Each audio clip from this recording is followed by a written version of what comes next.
It's Guido coming at you with a tactics talk and a final analysis slash update slash review of the Blesk, the Tier 8 Czech light tank with the twin auto cannon, the new mechanic in the game. Remember, it starts at the T17, which is the Skoda, and this is an auto loader right here. Did a quick review on that a while back. Nice little tank, but this is the Tier 8, and I have finished grinding this. I do have now the Tier 9, the Selma. We'll talk about that at some time in the future. We've had a couple videos on this, but I just want to talk a little bit here about how I did give a little quick review on this tank. I would say if you wanted to skip the whole thing, it is a somewhat indifferent scout as far as light tanks go. It's a pretty good medium. It can be a lot of fun, but you can get yourself in trouble with it. So that's basically going to encapsulate everything I talk about. If you can get this tank to the mid to late game, it is an absolute monster. Closing tanks out, monster. Scouting, dealing with ELCs, some of the other stealthier tanks can be a little difficult. It's got the firepower to deal with them. That's quite nice. But as far as out scouting things, you may find yourself at the short end of the stick with this one. All right. The Blesk. I ended up with 61% in 41 battles. Let's take a look at how I did right off the bat.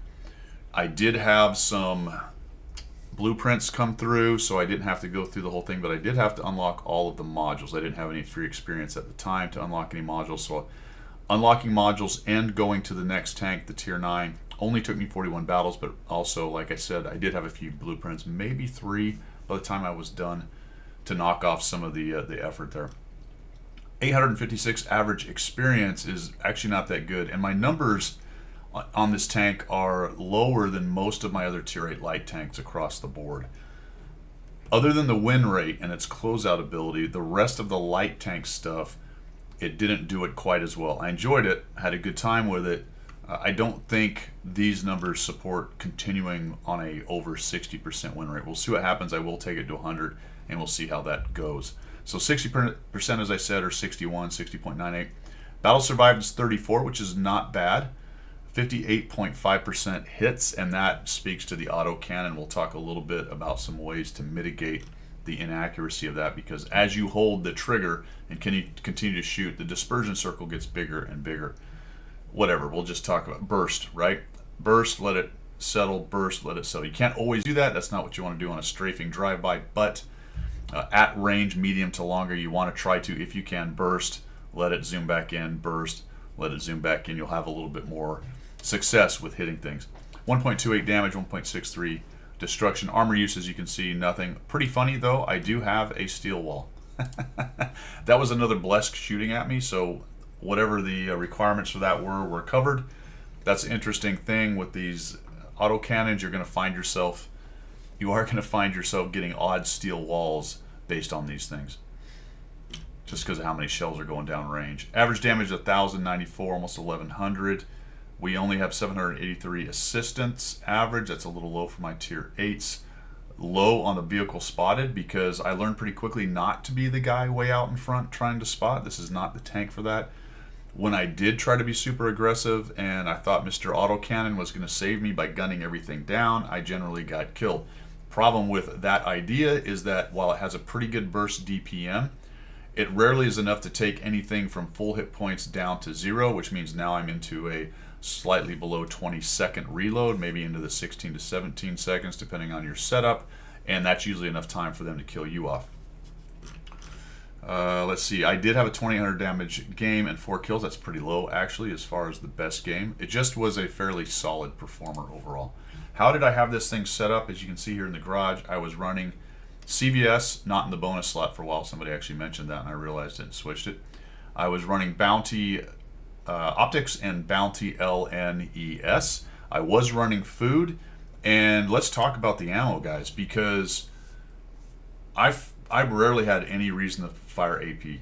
Yeah, I mean, you almost could not carry any. I have a couple clips there just to magazines, whatever they're called, just for giggles, and maybe there might be a time when, hey, let me just get a little bit more penetration. Here's the problem, though. You lose a third of your damage. You will notice that you go from an average damage of 6 down to 4. And while you do grab some penetration, this is not a tank you want to be worrying about penetration on, meaning that you don't want to be shooting at the front of things. You can go for weak spots, you can go for hatches, all that stuff is in play, obviously. But if you're doing this thing right, or using it in the position where you most want to, you're shooting at the sides and backs of things, doing strafing attacks, that kind of stuff, or taking on lighter vehicles, because the HE is pretty good. With 12 average damage, which is double the AP, and 37 pen, you're going to have something very lightly armored for the HE to work, but when it does work, it's pretty brutal. Relatively low shell velocities, gets up to 1100 with the APCR. That might be a small reason why you might want to run APCR, at least you have a little bit more velocity. I did find these tanks, because I'm on the Selma now, to be a little more effective at range, and we talked about it in some of the videos before, a little more effective at the medium to long range than I kind of thought they would be. I mean, they're not excellent, but they are workable at the medium to long range, but still, it wants to be close where its little autocannon, double autocannon thing is going to do some really good work. All right, so those are the rounds right there. Like I said, I just carried a bunch of AP. What's cool about that is a tech tree tank. You don't waste a bunch of credits shooting the premium rounds, and it made pretty good credits, actually. It's a decent credit maker, to be honest, because you just don't need / want to really fire the APCR. The damage lowering thing on the APCR, that's one of the big dissuaders from using it, in my opinion, anyway. All right, the crew I had was not these guys. It's actually the Selma crew. It was these three right here, so they were much better. I built a new crew for the Blesk, but I had all the good stuff for light tanks. Let me just throw something in here for the gunner, just for giggles. If we come over here, here's something I did not know. Maybe it's not the gunner. Oh, that's the loader. It would be good to have the gunner's perks, and then I can actually talk to you about what I want to talk to. Here we go. Armorer. All right. Something I didn't realize. If you go to the very end of the sentence down there, it says decreases gun dispersion by 1.5%. That's not necessarily a light tank thing. Could be if you wanted to do that, but I just want to throw that out before I forget about it. I didn't realize that that was on that perk. That's a very interesting addition to the game right there. I was not aware of. Just didn't read the whole thing. So armorer becomes a really good skill, actually. Okay. Let's have a big, or a quick comparison. A big, quick comparison. What I've done here is I've got two very stealthy tanks, light tanks, and then I've got kind of the poster child for the medium light tank, right? The LT-432, which is known to be a pretty good combat light. The Blesk shares a little bit of both of these, okay, leaning probably more towards the medium side, but no armor, unlike the 432. So damage per second, these other guys don't have that. Let's just roll down here and look at average DPM. The Blesk is actually at the top, despite having a very long reload. It's just the burst damage is fantastic. You have 140 rounds, you times that by 6, you can see that it's pretty good. However, that assumes every single one of those rounds hits and pens, and I'm talking about the AP there, but still its theoretic DPM and burst damage is really good. 2.4 aiming time is okay. Dispersion's pretty bad, worst of the bunch right here. It does have -10 gun depression, which is nice.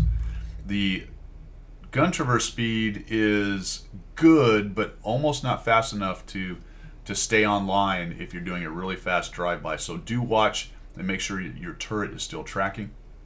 I ran into that problem several times where the turret came offline because I was going by too fast and had to come off the trigger so that I could realign the turret onto the bad guy. You'll find that a lot with the auto aim when you go zooming by. Just pay attention to where your turret is pointing. Reload, like I said, is just under 20 seconds. You can get it, I think, into this about 16, 17 second range with your setup right there. The continuous fire and the rate of fire, that's all stuff that is specific to these autocannons. No armor, fellas. 15, 20, as we noted, similar to the even 90, a little bit worse than the LHMTV, and obviously well worse than the Combat 432 right there. For mobility, I found it to be relatively sluggish. Top end of 60 is good, not amazing. You can see the other ones are at 70, 63, and 70. You could throw a turbo on it. I did not. When I set up a combat setup, once I do my field mods, I will have, I think, turbo, maybe vert stab and IA or something, or vents, somewhere along those lines, to just say I'm on Himmelsdorf, for example, and I don't need the LNES and the optics and the CBS. Then we'll have a little bit better combat setup to make it more effective once I am able to do that. Backwards 21 is okay. The issue that I ran into is the specific power is relatively low. If you play a lot of the even 90, it does take a while for that thing to get up to speed. Once it gets there, it's doing 70. So it's sluggish like an even 90, but it doesn't get to 70. It only goes to 60. You will find yourself feeling like, I wish I was just a little bit faster and I was able to accelerate just a little bit faster, because where that's really going to be apparent is when you're trying to make that move to go around somebody and do the strafing run. It can be very painful to get up to speed. Concealment is not as bad as I would have thought, sitting at 18% down there, which is not bad. It's not even 90 good, and it's a little bit under the other two in here, the LHMTV and even the 432. It's a rather large light tank, especially compared to the ELC and the LHMTV. The Tier 9, by the way, is absolutely massive. 370 view range, which you can't see under there. The other three here are 380. It does lack a little bit in the view range, obviously at 370. It's not too hard to get it past the 445 and get some burn through. But as I said, it's kind of, it is a I'm going to say indifferent light tank in terms of scouting and spotting. It's not terrible, but it's a little bit indifferent, even matching up against, especially matching up against the ELC even 90 and the LHMTV there, right? And you know, the 432's even got 10 more view range than it does. Interesting tank. People have said it plays like a medium with light tank camo. To some extent, that's true. You can do the light tank function with it, the spotting function, the assist function. You're going to have to be very careful when you do that. And my biggest advice to you is to make sure you get to the mid to late game with some hit points left, so that you can start to do those assassination drive-bys. We'll take a look at that on a quick gameplay example that I have right after this on how that might work. And especially when you get, so what's cool about this tank, I would say, when you start thinking about the medium tank that has light tank camo, is when you do get on a city map with this, you're not as irritated as, say, if you were in a LHMTV. At least in an even 90, you know you've got that burst, you know, 230 or 220 or whatever each one of those shells does, so you're doing 600 if you hit and pin. This thing, if you can get in behind somebody or do the drive-by, you're just absolutely crushing people with that autocannon. But, of course, you have to be careful. You can't just go Mongo straight into them and take a bunch of hits, because you are hit point limited. You don't have as many as, say, a medium would have. It's sitting there at 1,000. So a couple hits from, say, a IS-3, and you're a one-shot, right? Or less. All right, cool. Let's take a look at some gameplay for the Blesk. New Tier 8 Czech light tank. Well, all right, this is not the replay I said I was going to use. There was a micro patch on the one I wanted to use. In between, those are broken on those replays, so I'll have to use one for a little while later. That's okay, because, you know, flexibility is the key to air power, right? And indecision is the key to flexibility. Here we are. What is this battle? We are here on, I'm all in a kerfuffle, right? I'm all in a kerfuffle. A professional would be ready. I am not. This is a tier 8 and 7 battle. I was thinking about going over into the hills, and then I thought, well, let's use some of the Blesk, some of the blessed abilities of the Blesk. And that is to kind of be that assassin that can jump all over people. So the idea is I'm going to go to the north. This happened on stream, by the way, and we talked about it as we were going. The idea is I said, you know, I'll go north. I'll support the CDC. If they are lightly defended up here, then I will use this thing's ability for the strafing and the nice burst damage and help win the north. If the north is heavily invested by the enemy, I will bail out because I'm a fast tank, and I will try to preserve my hit points. We're also going to be able to show you here is a little bit of the drive-by capability and something to actually watch out for, which is good. I think you need to know this little bit that we're going to see here in a minute. You're also going to see a little bit of kind of the long-range capability of this thing, which is not bad, and the ways that I tried to mitigate some of those things. So we'll come on up here. The CDC's shooting those guys. I'm going to ignore them. I want to come up and see what is coming up and over the hill. And if it's 3-4 tanks, I'm out, right? We only have the CDC and the links. I'll preserve my hit points and we'll get out of here. So we take a peek. We're not seeing much of anything. I don't want to overcommit. I've done this plenty with this tank. Do not go launching yourself into this area thinking you're just going to out DPM stuff. Also, don't sit there and play peekaboom with an Eagle 7. While that thing doesn't have huge armor, he's going to win that battle, because what you'll do is you'll snap off like 20 rounds, and the best you'll get like 20 damage or something. Now the CDC goes in, so I'm going to come in and support him. Now, let's talk about this because there's good ways to do this and there's bad ways to do this. I'm going to auto aim so I can pay more attention to my driving. I wish that I had paid more attention to my aiming. Now let's see how much damage I get out of this. Did you notice a couple times where the marker kind of went blue? That's 446. 446, guys, out of the 120. See how I'm trying to be a little smarter about the last couple shots? 501 damage out of the 140 rounds. So 6 times 140 is a lot more than 501. So because I auto-aimed, remember auto-aim goes center of mass, so some of those shots were kind of going to turret. I'm really kind of aiming at the edge of his tank right there, and depending on my altitude and his relative altitude and angles, I did a lot of bouncing, didn't I? I don't think I did a whole lot of missing, but I did a whole bunch of bouncing, and I really didn't need to. So if I'd have come around here and parked in a better spot and been a little more careful with my shots, I probably could have done another 200 damage easily. I don't think it would have closed him out, but it would have put him well further into the AMX CDC's range to kill, and thank goodness they don't have any friends, because now I'm on this long reload and the CDC's getting beat up, so I have to get out of here. CDC, I think, just missed the Eagle 7, but somebody just gave the CDC some help. Looks like the 6x6 got a shot on him, and we closed the dude out. All right, so not the best effort right there. A good example of what you want to try to do in terms of the maneuver, not a great example of how you want to do the aiming. So I ran into this multiple times. The replay I wanted to show you had a great example. On that example, I was going around and strafing a TS5, which has really pretty good armor. And you put any angle on it, this thing's pen's going to struggle. Now, if I'd have got in behind him and aimed better back towards the back and underneath the armor on the lower part of the hull, you know, through the tracks, I'd have done really well against that thing, but kind of had the same result. I think I only did 200 or 300 against that guy. So be really careful about your auto-aim strafing. It's not an auto thing. Hopefully my mistakes will help you. Now let's take a look at this, because this is going to be some of the long-range capabilities of this.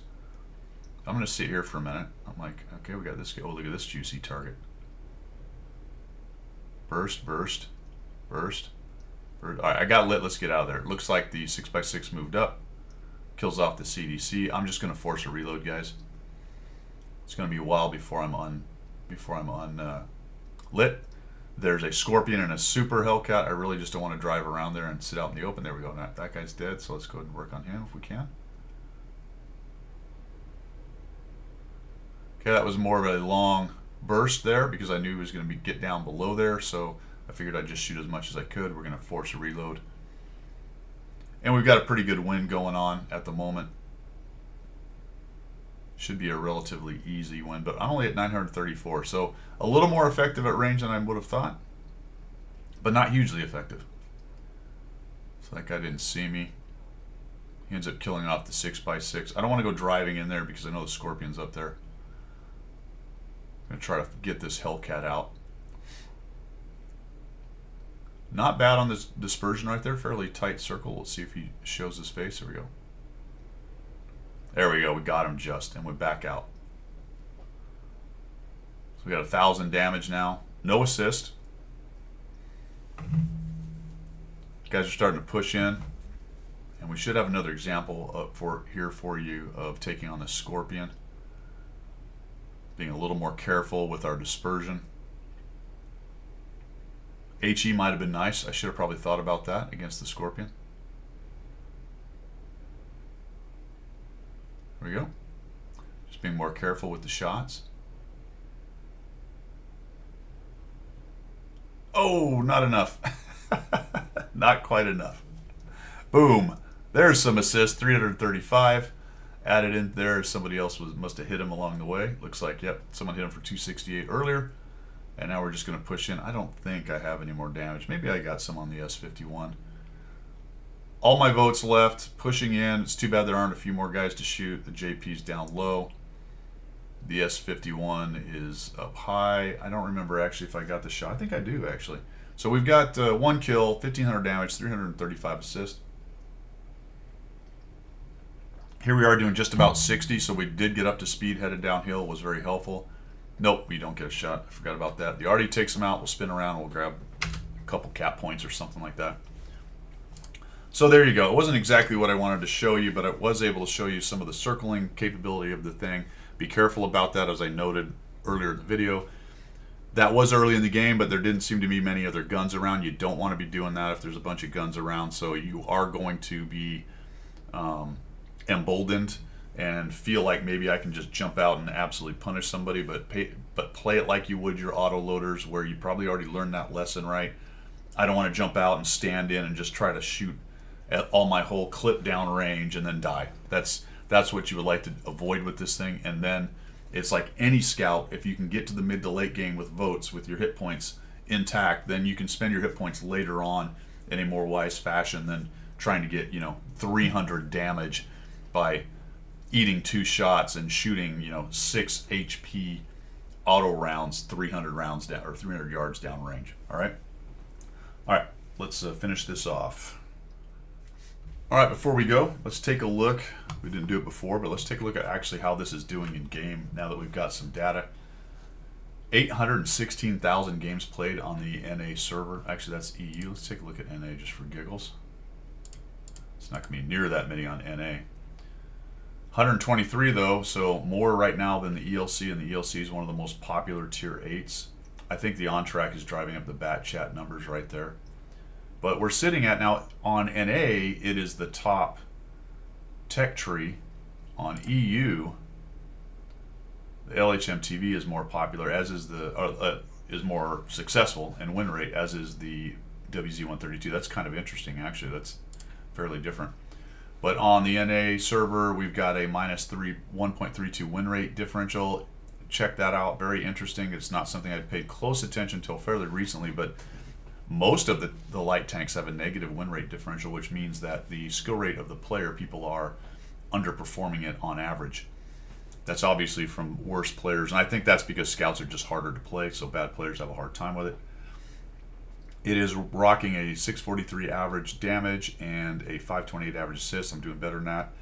I'm not too much better than the hit rate though, so I think a better technique of the burst fire and being a little more careful with aiming and a little less use of auto aim and thinking I'm just going to gun things down is going to improve my hit rate a little bit right there. Pen rate's at 60 and its survival's only at 15.81, although that's pretty much in line. Slightly lower really than a lot of these right here.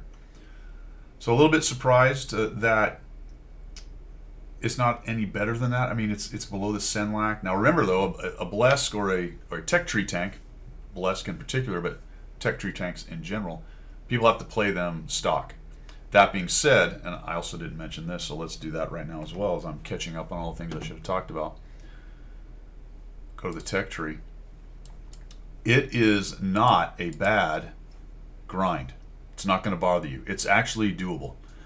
Also, too, and in addition to, you do not need the tracks to use the other stuff with the Blesk. I think the Selma actually does, because it's got a turret and another gun.